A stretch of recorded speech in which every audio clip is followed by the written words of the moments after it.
bienvenue. Celui qui regarde à l'extérieur rêve, celui qui regarde à l'intérieur s'éveille.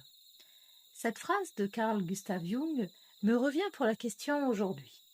Parce qu'il y a un moment étrange dans une vie où le bruit commence à ralentir, un moment où les distractions fonctionnent moins, où les occupations ne suffisent plus vraiment à remplir le vide.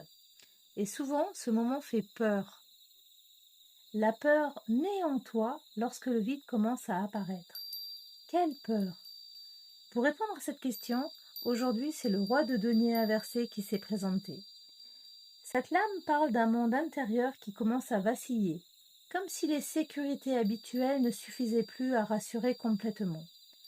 Le matériel, le concret, les habitudes, les repères, tout ce qui semble solide, palpable, commence doucement à perdre sa capacité à calmer l'angoisse.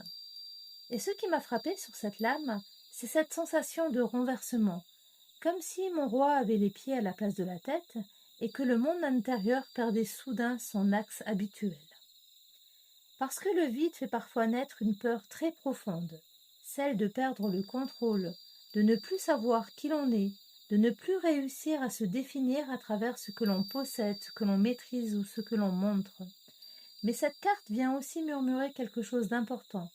Le vide ne retire pas qui tu es, il retire parfois simplement ce qui empêchait encore de te rencontrer vraiment. Et peut-être que ce silence qui t'inquiète aujourd'hui est justement l'endroit où quelque chose de plus vrai commence à apparaître. Tu as de quoi méditer? Si tu es resté jusqu'à maintenant, c'est que peut-être ce short a réveillé une réflexion, déposé quelque chose en toi. Alors un pouce, un commentaire, un abonnement permettra simplement de faire circuler l'énergie entre nous, histoire que chacun reparte léger, légère, le karma en équilibre. Si tu es déjà abonné, merci, merci infiniment de ton suivi, de ta fidélité. Merci à tous de votre écoute et à demain.